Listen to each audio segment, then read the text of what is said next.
GRD কি? GRD একটা abbreviation পুরো কথাটা হলো গ্যাস্ট্রোইসোফেজিয়াল রিফ্লাক্স ডিজিজ। তো একটু ডিটেলসে বলতে গেলে এটা হচ্ছে আমাদের পাকস্থলী হচ্ছে গ্যাস্ট্রো পার্ট যেটা, আর ইসোফেজিয়াল মানে খাদ্যনালী। মানে আমাদের যে অ্যাসিড যেটা থাকছে, আমাদের পেটের অ্যাসিড, সেটা তো স্টমাক মানে পাকস্থলীর মধ্যে থাকছে। নর্মালি কিছুটা অ্যাসিড অনেক সময় ওই পাকস্থলী আর খাদ্যনালীর জাংশন থেকে কিছুটা রিফ্লাক্স মানে উল্টো দিকে হেঁটে ওই আমাদের খাদ্যনালীর মধ্যে আসে। অনেক ক্ষেত্রে দেখা যায় এই রিফ্লাক্স যেটা বা উঠে আসাটা একটু নর্মালের থেকে বেড়ে যায়। আমরা মানে খুব সহজ করে বলতে গেলে এটাকেই জিআরডি বা গ্যাস্ট্রোএসোফেজিয়াল রিফ্লাক্স ডিজিজ বলি। কারণ হচ্ছে খাদ্যনালীর যে দেওয়াল, ভেতরের যে দেওয়াল রয়েছে, সেটা তো কিন্তু অ্যাসিড লাগার জন্য তৈরি নয়।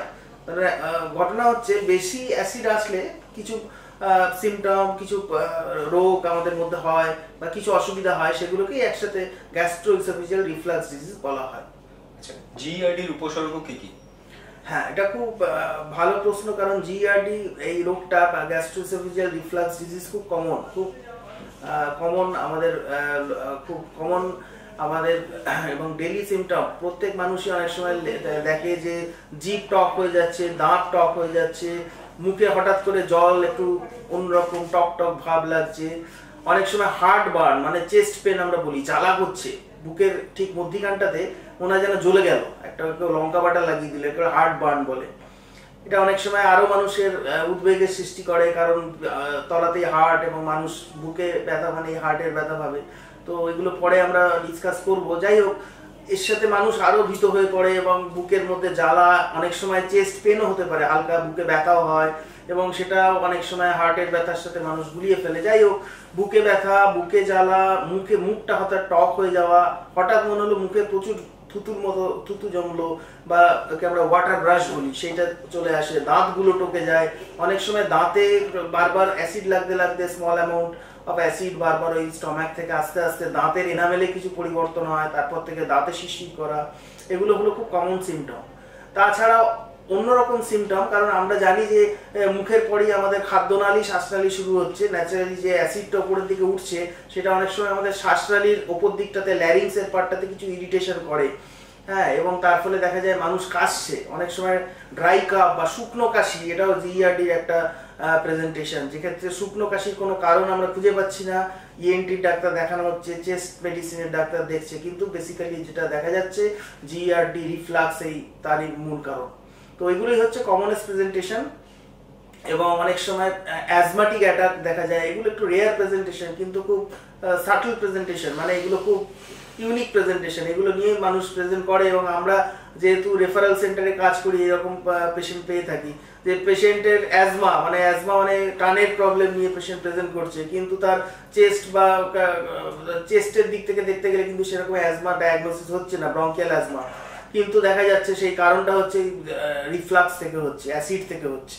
তো এগুলোই হচ্ছে কমন সিমটম যেগুলো নিয়ে মানুষ প্রেজেন্ট করে। এর হাত থেকে মুক্তি পাওয়ার উপায় কি? হ্যাঁ, জিআরডি থেকে মুক্তি পাওয়ার উপায় বলতে গেলে দুটো। একটা মোস্ট কমন এবং সব থেকে প্রথম যেটা আমাদের করতে হবে সেটা হলো লাইফস্টাইল মডিফিকেশন। লাইফস্টাইল মডিফিকেশন মানে আমাদের ওয়েট কমাতে হবে।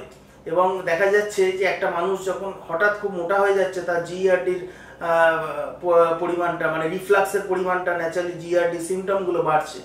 হঠাৎ মোটা হয়ে গেলে কি হয়, আমাদের যে পাকস্থলী এবং খাদ্যনালীর যে জাংশনটা, সেই জাংশনটা একটু ঢিলা হয়ে যায় এবং সেখান থেকে রিফ্লাক্সের পরিমাণ বাড়ে। তো ন্যাচারালি ওয়েট রিডাকশন খুব ইম্পর্টেন্ট। ওয়েট রিডাকশন এছাড়াও আরও কিছু লাইফস্টাইল মডিফিকেশন, যেমন খাদ্য মানে আমাদের ফুড হ্যাবিট একটু চেঞ্জ করা দরকার। প্রচণ্ড টক, প্রচণ্ড ঝাল, এক্সট্রিম কিছু খাবার অ্যাভয়েড করাই ভালো। কতগুলো খাবার যেমন গ্যাসীয়, যেমন যেগুলো আমরা কোল্ড ড্রিঙ্কস বলি, যেগুলো কার্বোনেটেড ওয়াটার, গ্যাস মানে যেগুলোতে খুব চাপ দিয়ে ঢোকানো থাকে, যেগুলো খেলে পেটটা ফুলে যায়, এই সমস্ত খাবার একদমই অ্যাভয়েড করা উচিত। চকলেট অ্যাভয়েড করা উচিত, পিপারমেন্ট অ্যাভয়েড করা উচিত। প্রচণ্ড টক, প্রচণ্ড গরম, প্রচণ্ড ঠান্ডা, এই ধরনের এক্সট্রিম কিছু খাবার, প্রচণ্ড ঝাল, যেগুলো কিনা আমাদের জিআরডি রিফ্লাক্সের পরিমাণ বাড়াবে, সেগুলোকে অ্যাভয়েড করা উচিত। তো এছাড়াও আরো কতগুলো হচ্ছে একসাথে প্রচুর খাওয়া, একসাথে প্রচুর খেয়ে নেওয়া, এটাও কিন্তু কমাতে হবে যাদের এই জিআরডি প্রবলেম আছে। অল্প অল্প করে বারে বারে খাওয়া, যেটাকে আমরা বলি স্মল ফ্রিকুয়েন্ট মিল, সেটা করতে হবে, তাহলে কিনা সেই রিফ্লাক্সের পরিমাণ কমবে। আর একটা হচ্ছে ইম্পর্টেন্ট জিনিস, খেয়েই না শুয়ে পড়া, মোটামুটি 1.5 ঘন্টা থেকে 2 ঘন্টা গ্যাপ দেওয়া, যাতে করে একটা ওই খাবারটাকে আমরা একটা সময় দিই, যেটা যার পরে কিনা সেটা পাকস্থলী থেকে বেরিয়ে নিচের দিকে আরো নেমে যায়, তার ফলে আমাদের অ্যাসিড রিফ্লাক্সের পরিমাণটা কমে যায়। তাই রাত্রিবেলা বিশেষ করে খেয়েই শুয়ে পড়া হ্যাবিটটা একটু চেঞ্জ করা উচিত, এবং খেয়ে মোটামুটি 1.5 ঘন্টা গ্যাপ, যাতে করে খাওয়া আর শোয়ার মধ্যে, ঘুমানো বলছি না, খাওয়া আর শোয়ার মধ্যে 2 ঘন্টা গ্যাপ, 1.5 ঘন্টা দেওয়া উচিত। এবং একসাথে প্রচুর না খাওয়া, বিশেষ করে রাতের ডিনারটা খুব হালকা করা, এবং একটু তৈলাক্ত খাবার কম খাওয়া, কারণ তেল জাতীয় খাবার বেশি খেলে সেটা পেটে অনেকক্ষণ স্টে করে, আমাদের পাকস্থলীতে ন্যাচারালি জিইআরডি পরিমাণ বাড়ে। তো রাত্রিবেলা ডিনারটা একটু কম তৈলাক্ত খাবার খাওয়া উচিত, আর বারে বারে অল্প অল্প খেতে হবে। তাছাড়াও আমরা বলি যাদের জিইআরডি খুব বেশি হয়, একটু উঁচু বালিশ ব্যবহার করা, একটুখানি মাথার দিকটা উঁচু রাখা শোয়ার সময়, যাতে করে জিইআরডির পরিমাণটা কমে। আর ইম্পর্টেন্ট, আমরা ডিনারটা ইম্পর্টেন্ট এই কারণেই বলছি, রাত্রিবেলা আমরা যখন শুয়ে পড়ি তখন আমাদের পাকস্থলী আর খাদ্যনালী মোটামুটি এক লেভেলে চলে আসে, বিছানার লেভেলে। তাতে কি হয়, ওই রিফ্লাক্সের পরিমাণ, মানে যেহেতু গ্র্যাভিটিটার সাহায্য আমরা পাচ্ছি না, অ্যাসিডটা বেশি রিফ্লাক্স হয়, এই কারণে রাত্রিবেলা ডিনারের সময় দেখা গেছে যে এই রিফ্লাক্সের পরিমাণটা খুব বাড়ে। এর চিকিৎসা কি হতে পারে? হ্যাঁ, জিইআরডি চিকিৎসা বলতে গেলে প্রথম হচ্ছে দুটো পার্ট চিকিৎসার, একটা হচ্ছে ডায়াগনোসিস করা, মানে আমাদের রোগটাকে ডায়াগনোসিস করা, আর তার ট্রিটমেন্ট করা। তো ডায়াগনোসিস যদি বলেন, ক্লিনিক্যাল ডায়াগনোসিস খুব ইম্পর্টেন্ট, যেটা আমরা যে সমস্ত সিমটম বা যে সমস্ত উপসর্গ বললাম, মানুষ যখন সেগুলো নিয়ে প্রেজেন্ট করে, তখন আমরা ক্লিনিক্যালি পেশেন্টকে ডায়াগনোসিস করি যে লোকটা জিইআরডি আছে, এবং তাকে আমরা ওষুধপত্র দিই, যে ওষুধপত্রগুলো রয়েছে আমরা দিই, এবং সেই ওষুধপত্রগুলোতে পেশেন্টের রেসপন্স, সেটা খুব ইম্পর্টেন্ট। পেশেন্ট যদি খুব ভালো রেসপন্ড করে যায়, দেখা যায় 1-2 সপ্তাহ খাওয়ার পর, ওষুধগুলো খাওয়ার পর পেশেন্টের সেই সিমটমগুলো খুব কমে গেছে, তাহলে usually clinical diagnosis of gastroesophageal reflux disease আমরা করে থাকি, এবং এর থেকে বেশি কিছু আর দরকার নেই।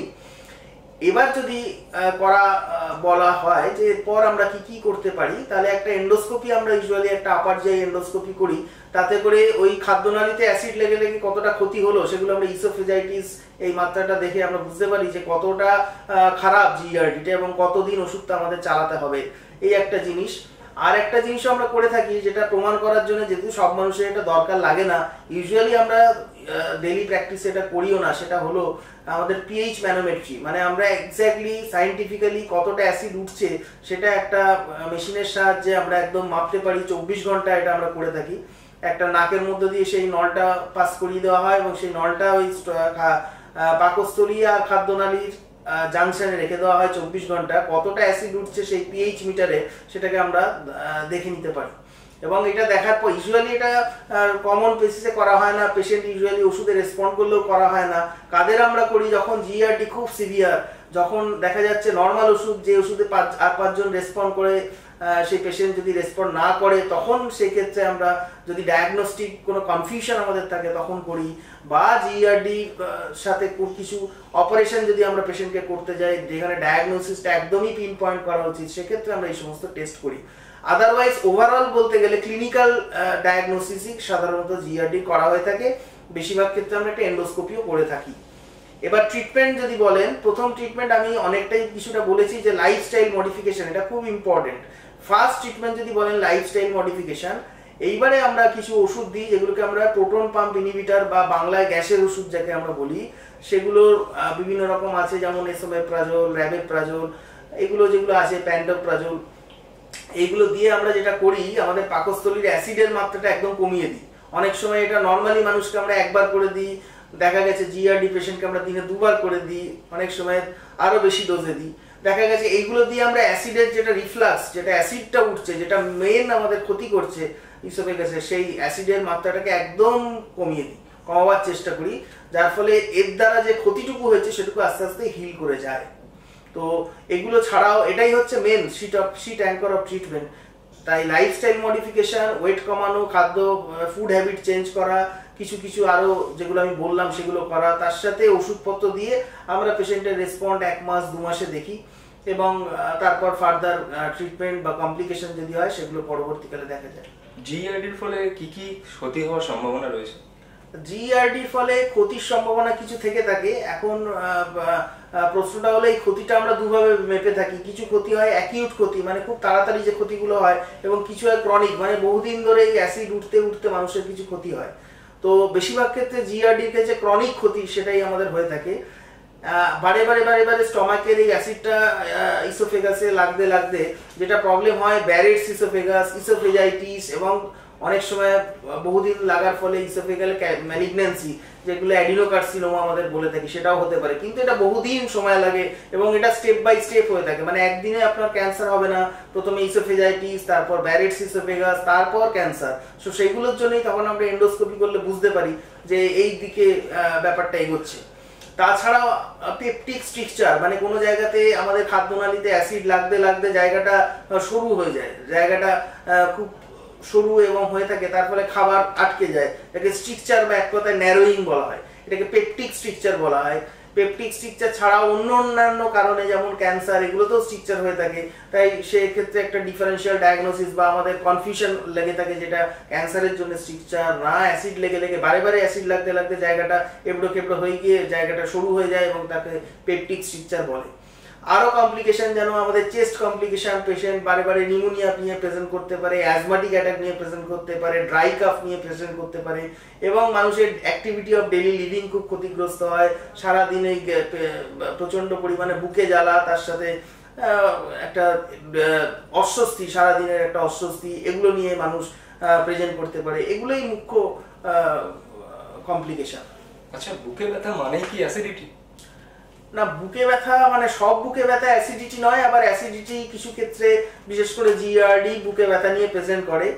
পার্টিকুলারলি বুকে ব্যথা বললে আমরা বুকে ব্যথা নানাভাবে বলি, তাই আমি খুব সাধারণভাবে বলছি, যে ব্যথা বুকের মধ্যিখানে হয়, মানে একদম সেন্ট্রাল চেস্ট পেন যাকে আমরা বলি, এবং সেই ব্যথা যদি মনে হয় যেন বুকে সেই হাজার মনের একটা ভার চাপিয়ে দিয়েছে, তার সাথে কিছুটা শ্বাসকষ্ট, মনে হয় বুকে একটা চাপ ধরেছে, সেই বুকে ব্যথা ইউজুয়ালি কিন্তু হার্টের রোগে হয়ে থাকে। তাছাড়া বুকে অ্যাসিডিটি, জিআরডি, এগুলোর জন্য বুকে ব্যথা বা চেস্ট পেন হয়ে থাকে, এবং সেই চেস্ট পেনগুলোর ক্যারেক্টার অনেক ক্ষেত্রে ডিফারেন্সিয়েট করা, আলাদা করা। Chest pain due to cardiac ডিজিজের সাথে ডিফারেন্ট মানে করা খুব মুশকিল। তাও বিশেষ করে একটা পেশেন্ট যার হার্ট ডিজিজ হওয়ার সম্ভাবনা বেশি, যেমন এল্ডারলি পেশেন্ট, বয়স হয়েছে, তার স্মোকার, তার সাথে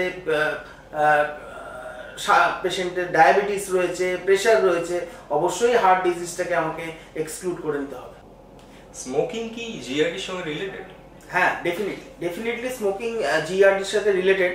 এবং আমি যে বলেছি লাইফস্টাইল মডিফিকেশন, তার মধ্যে একটা ইম্পর্টেন্ট পার্ট হলো স্মোকিং বন্ধ করা।